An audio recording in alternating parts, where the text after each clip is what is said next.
say that to all the boys. Got your papers? Yep. Cerita diawali dengan memperlihatkan seorang kakak bernama Mike yang sedang mengantar adiknya ke bandara untuk pergi ke Irak. Diketahui jika si adik ini adalah seorang mekanik di kemiliteran. Namun, meski begitu, Mike sebagai kakak tetaplah khawatir karena mekanik yang dimaksud di sini adalah memperbaiki tank atau kendaraan tempur di medan perang. Come on, let's go. I don't want to be late. Setibanya di bandara, si adik memberikan sepucuk surat yang berisi surat wasiat.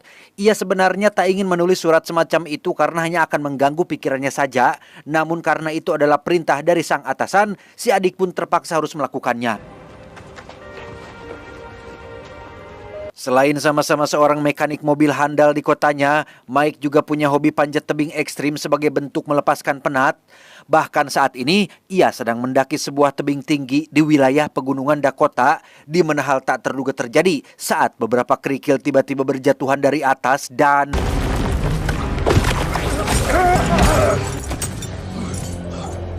Gara-gara tali pengaman yang menyangkut di antara bebatuan, Mike nekat memotong dan kembali memanjat tanpa selai pun tali yang melindunginya. Namun karena ini bukanlah kali pertama Mike mengalaminya, ia pun berhasil sampai ke puncak dalam keadaan selamat.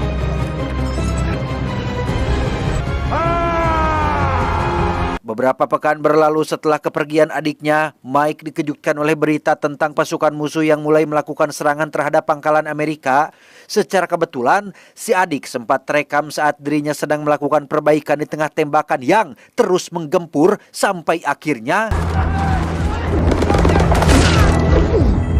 Alhasil, si adik pun tewas di rumah sakit akibat pendarahan hebat pada bagian kepala. Setelah pemakaman selesai dan Mike benar-benar hidup sebatang kara, ia pun membuka surat pemberian sang mendiang sebelum kepergiannya yang inti dari wasiat tersebut adalah si adik ingin agar abu mayatnya ditaburkan di puncak gunung Everest. If I can't get there in life, I'll get there in death. Tak banyak pikir, Mike pun langsung cabut memesan tiket menuju Kathmandu, Nepal, demi mengabulkan permintaan terakhir mendiang sang adik. Karena ini adalah kali pertama Mike pergi ke sana, ia sengaja memesan pemandu wisata dari sekarang agar nanti saat tiba di sana, ia tidak perlu lagi repot-repot mencari seorang pemandu.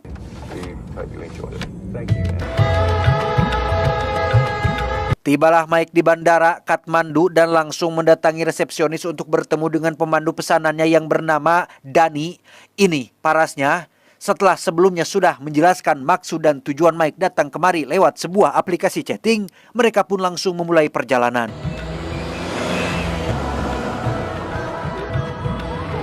Dalam perjalanan menuju terminal, mereka pun mulai menceritakan tentang kehidupan masing-masing seperti Mike yang hobi mendaki gunung atau panjat tebing ekstrim. Begitu juga dengan Dani yang juga sudah 10 kali mendaki gunung Everest seorang diri. Bahkan jika Mike mau, Dani bisa menemaninya mendaki setelah tujuan utama Mike selesai. Let's go. Dan inilah bis tua yang akan membawa Mike bersama wisatawan lain menuju camp gunung Everest. Sempat terjadi sedikit ketegangan saat Dani menegur seorang gadis bernama Star gara-gara tak sengaja menjatuhkan tas penumpang lain. Meyer, sang ayah, langsung memisahkan mereka berdua dan meminta maaf atas kelakuan calutak anaknya barusan. I'm sorry, she's not usually like this. Masih di lokasi Kathmandu, lebih tepatnya di jalur tebing, kita akan diperlihatkan dengan sebuah bus yang tiba-tiba berhenti setelah berpapasan dengan truk besar. Bukannya mundur dan memberi jalan, si supir truk malah dengan segannya mempercepat laju mobilnya hingga terjadilah kecelakaan yang membuat busnya jatuh ke dalam jurang.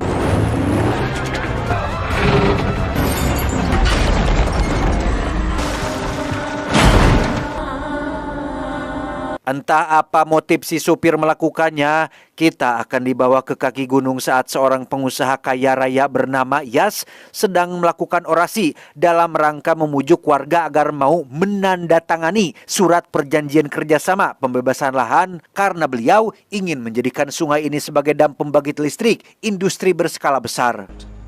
All right, Right you are, sir. Let's hear from the family who built the road and half the town. Sontak hal itu mendapat penolakan keras dari semua warga, tak terkecuali sang kepala desa yang bernama Bapak Rai.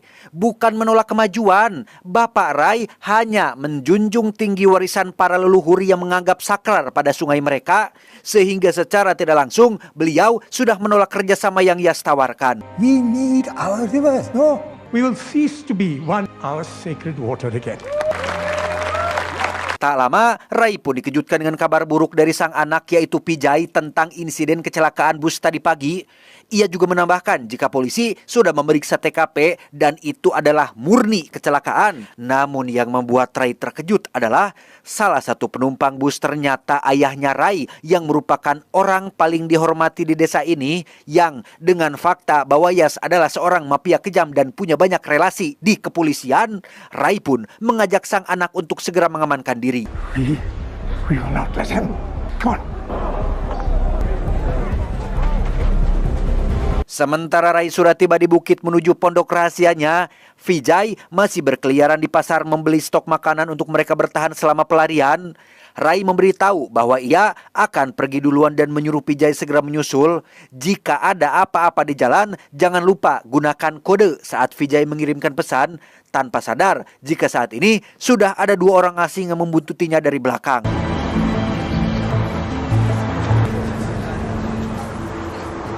Secara kebetulan, bus yang Vijay naiki adalah bus yang sama dengan Mike dan rombongan gunakan. Tak lama, datanglah 2 orang mencurigakan yang juga sama-sama ikut naik, di mana si wanita yang bernama, kita panggil saja Yuli, ini pun sekonyong-konyong mengeluarkan senjata dari balik tasnya dan... Sit down. Alhasil, perjalanan yang di awal akan berkesan seketika berubah menjadi mimpi buruk saat kedua orang ini membajak busnya. Tak hanya mengancam akan menghabisi mereka semua, Yuli juga mengumpulkan semua ponsel penumpang agar tak ada yang melaporkan kejadian ini, lalu membuang satu kresek ponselnya di pinggir jalan. Tak hanya menyandra semua penumpang tetap berada dalam bus, Yuli juga menyuruh supir yang bernama Spike ini untuk merubah rute perjalanan menuju arah tebing curam bekas jalur sang kakek kecelakaan. Meski sudah dijelaskan bahwa busnya tidak akan sanggup menaiki tanjakan di sana, Spike tidak bisa berbuat banyak setelah Yuli menodongkan pistol ke babangusnya. Dad. It's okay, honey. Setelah bis memasuki jalur tebing, Yuli menelpon seseorang yang entah siapa itu. Namun dari bisik-bisik yang terdengar, mereka sedang mengatur pertemuan di suatu titik untuk melakukan pertukaran. Dani menyimpulkan jika ini adalah fix sebuah aksi penculikan. Sebagai orang yang lama hidup di jalan, Dani tahu betul jika penjahat di daerah sini tidak pernah meninggalkan satu orang pun saksi mata. Dengan fakta bahwa keselamatan para penumpang sedang terancam, Mike langsung putar otak untuk mencari celah menghabisi mereka berdua. Melihat kap mesin tepat di bawah kursinya tidak dikunci, ia pun menyuruh Dani mengambilkan palu camping yang akan digesekkan pada ban mobil. Setelah bannya meledak dan mengeluarkan asap tebal, disitulah Mike dan Dani mulai melakukan aksinya.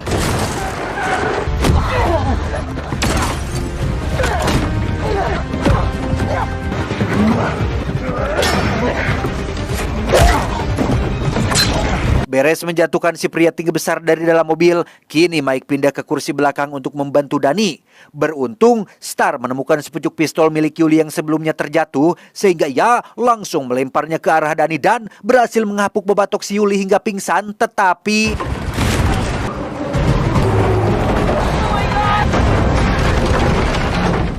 Lolos dari 2 penjahat barusan, mereka kembali dibuat tegang saat bus yang mereka tumpangi tinggal sedikit lagi jatuh ke dalam jurang. Melihat penumpang lain selamat dan sudah berada di luar, Mike justru harus kembali ke dalam karena wadah abu sang adik jatuh ke arah kursi belakang sehingga... We got you, buddy. Tak lama, datanglah 2 petugas polisi yang katanya kebetulan sedang melakukan patroli. Tanpa menaruh rasa curiga sedikit pun, Dani langsung menyerahkan Yuli dan menceritakan kronologi kejadiannya, termasuk membawa serta Vijay dengan alasan keselamatan. Ambulance, bolai deo. Disinilah mereka sekarang terdampar di kaki gunung tempat Ray dan Vijay tinggal. Mayer cukup dibuat heran dengan penduduk sekitar yang malah menutup diri saat ada polisi di daerah ini. Sambil menunggu bus pengganti datang, Mike dan Pak Supir akan mencoba memperbaiki as roda bus yang patah dengan menggunakan alat las seadanya. I'll bring her around. Be still. Merasa ada yang janggal dengan gerak-gerik polisi ini, Mayer mengajak Dani untuk menanyakan kabar si pemuda yang tadi diculik. Pak polisi menjelaskan jika pemuda itu bernama Vijay, anaknya Ray kepala desa di daerah ini. Mendengar nama tersebut, Mayer pun jujur bahwa ia adalah seorang pengacara dari Amerika yang Ray sewa untuk membantu menyelesaikan masalah di desa ini dengan orang yang bernama Yash. Bersamaan dengan bus pengganti yang baru tiba, kita juga akan diperlihatkan dengan kemunculan dua mobil lain yang ternyata itu adalah Yash bersama para oknum polisi. Benar kecurigaan Ray selama ini, dua penjahat di dalam bus tadi tidak lain dan tidak bukan adalah orang bayarannya yang ditugaskan untuk menculik Vijay, dan orang yang Yuli telepon di dalam bus tadi adalah oknum polisi yang sama-sama Yash bayar untuk mengatur pertemuan ini. How can you not see this, man? Tanpa banyak pikir, Yash pun langsung mendatangi Vijay dan menanyakan terkait di mana keberadaan Ray saat ini. Bukan lagi soal persetujuan atau sekedar tanda tangan, Yash berniat akan menghabisi mereka berdua karena sudah menjadi penghalang. Namun karena Vijay tak kunjung buka mulut, Yash pun menyuruh si oknum polisi untuk memberikannya pelajaran. Don't take all day. Bersamaan dengan para penumpang yang menaiki bus pengganti, Mayer justru semakin dibuat khawatir dengan keadaan Vijay karena tak kunjung keluar. Setelah menjelaskan kepada Mike tentang urusannya datang kemari, ia akhirnya mau mengerti dan akan membantu menyelamatkannya semata-mata atas dasar kemanusiaan. Hello? You coming? Tell them to go ahead, Danny, please. Setelah bis pengganti berangkat, Mike menyuruh Star membantu Spike menyelesaikan perbaikan busnya. Setibanya di depan gudang dan mendengar suara merintih kesakitan dari dalam, Mike pun menghajar si penjaga pintu hingga pingsan. Melihat si oknum menyiksa Vijay dengan sebuah besi panas, Dani diam-diam menyelinap dari belakang dan mengambil senjata yang ada di sana. Throw it down.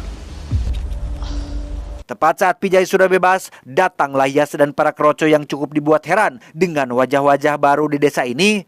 Setelah Mayer angkat bicara tentang siapa dirinya dan apa tujuannya, disitulah Yash seketika naik pitam sambil mengeluarkan pistol dari sakunya dan tiba-tiba...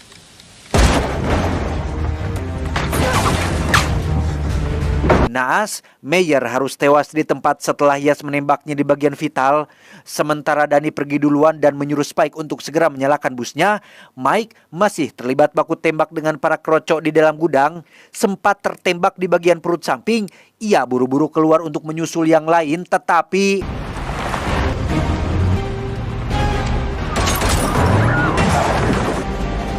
Ya, bus pun seketika berhenti setelah si oknum berhasil menembak jatuh Spike, disusul dengan Dani yang memberikan tembakan balasan agar Mike punya waktu untuk mengambil alih kemudi.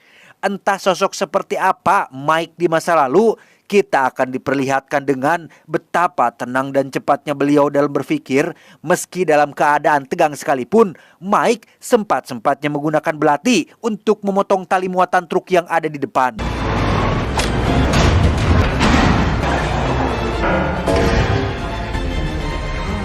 Singkat cerita, tibalah Mike CS di perbatasan Tiongkok-Nepal dan akan mendinginkan mesin sejenak.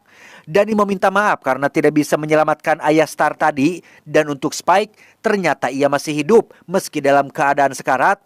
Mendengar Mike dan Dani akan berangkat menyelamatkan ayahnya Vijay, Spike yang merasa tak bisa bertahan lagi pun meminta diturunkan di sini saja, sekaligus akan memperlambat Yash yang pastinya sudah dekat. Okay.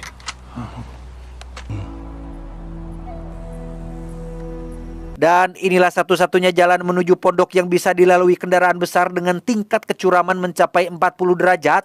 Saking ekstrimnya, di sana sudah ada mesin derek otomatis yang memang sengaja warga sediakan untuk keperluan konstruksi. Setelah semua persiapan selesai dilakukan, bis pun mulai melaju menuruni pegunungan.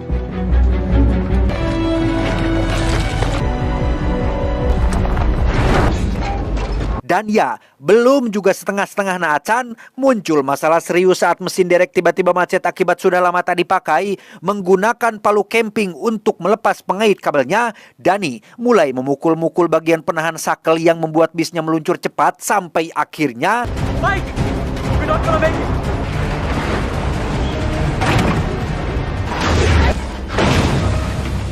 Beruntung mereka semua masih di tayungan dari kecelakaan maut barusan. Dengan fakta bahwa as roda busnya patah, satu-satunya cara melanjutkan perjalanan adalah hanya dengan berjalan kaki. Tetapi ketika Dani menunjukkan beberapa bangkai mobil di dasar jurang, disitulah Mike jadi punya ide untuk mencari as roda yang mungkin masih bisa dipakai dan akan mengganti as roda bis mereka yang patah. Okay.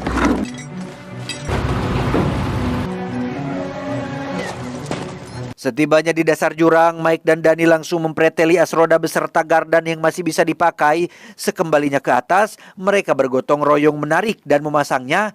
Setelah dirasa sudah pageh, kini bis tua ini pun bisa melanjutkan perjalanan dengan Mike yang tetap merahasiakan luka tembak di perutnya.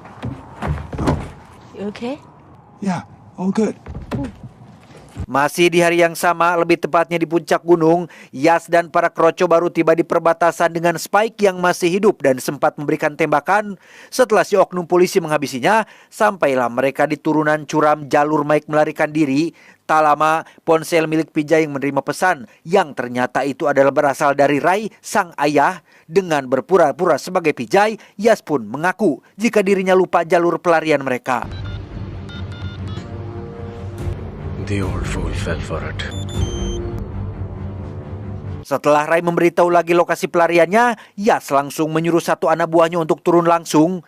Tiba di lokasi, si anak buah menemukan satu pondok yang terlihat masih terawat. Tanpa sadar jika Rai sudah mempersiapkan sebuah jebakan mematikan, yaitu...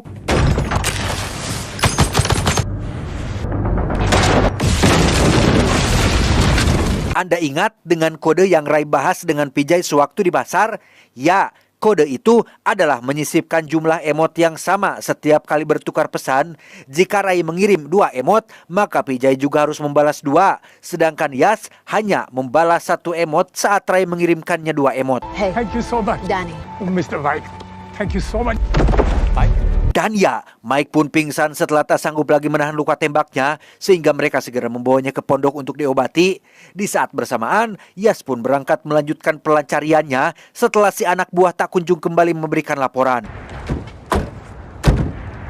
Everything into the highlands until we find them. Singkat cerita, malam pun poek. Sementara Dani berhasil mengeluarkan peluru dari dalam perut Mike, Star diminta pergi ke danau untuk mengambil sekompan air.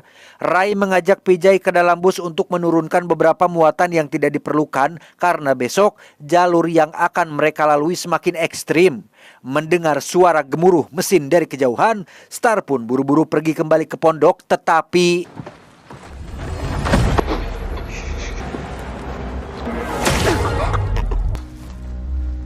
Menyadari Yas dan pasukannya sudah tiba di tempat ini, Dani pun melucuti senjata si penjahat dan masuk kembali ke dalam pondok.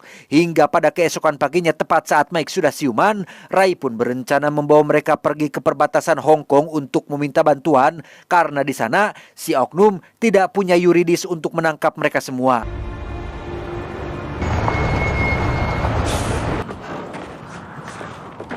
Tiba di depan sungai yang jembatannya belum jadi, mereka akan menggunakan mesin kren untuk membawa busnya melewati sungai, sementara sang ayah akan pergi ke ruang mesin dan menyalakannya.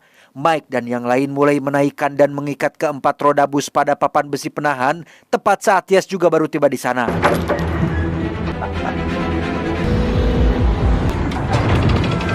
Hey!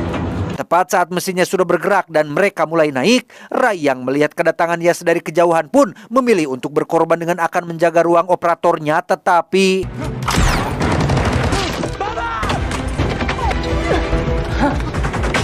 Akibat baku tembak barusan, Dani harus keserempet tembakan tapi tidak sampai menewaskannya. Begitu juga dengan Rai yang terluka di bagian perut. Yuli masuk ke ruang operator dan memutar balik kren agar kembali ke posisi awal, tepat saat Yas datang dan menghabisi sang ayah.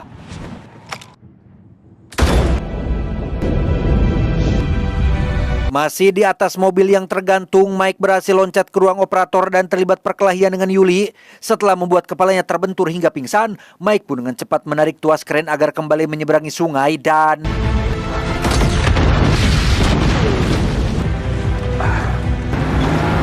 Setelah berhasil menyeberangi sungai dan tinggal sedikit lagi sampai ke perbatasan, mereka kembali dikejutkan dengan Yas yang masih melakukan pengejaran. Danny, Star, dan Vijay pun pindah ke kursi belakang untuk melakukan pertahanan, di mana hal tak terduga terjadi saat Yuli tiba-tiba keluar sambil menenteng RPG sehingga...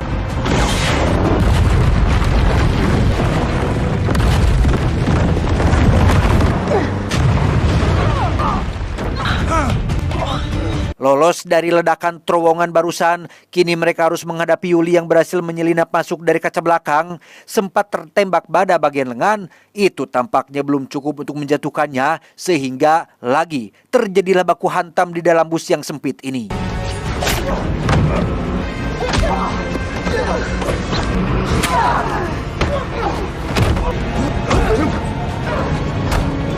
Dan ya, muncullah si oknum polisi yang membuat keadaan di dalam semakin chaos. Sementara Mike menghadapi si oknum di kursi depan, Danny dan Star masih terlibat perkelahian dengan Yuli yang benar-benar sulit dijatuhkan. Beres menghajar Danny hingga terkapar, kini Yuli menargetkan Star untuk dibunuh, tetapi...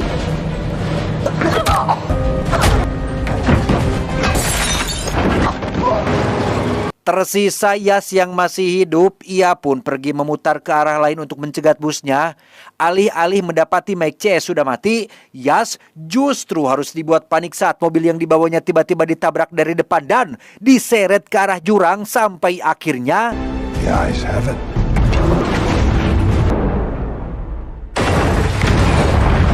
Mamam, setelah menjatuhkan mobilnya ke dalam jurang, tibalah mereka di perbatasan Tiongkok-Nepal dan disambut baik oleh petugas yang langsung memberikan pertolongan. Tidak langsung pulang kembali ke rumah, Mike pergi mengantar Vijay dan Star kembali ke desa, yang setelah semuanya selesai, Mike pun akhirnya bisa menabur abu sang adik dengan tenang, sekaligus membuat konten agar akun FB Pro-nya cepat monet.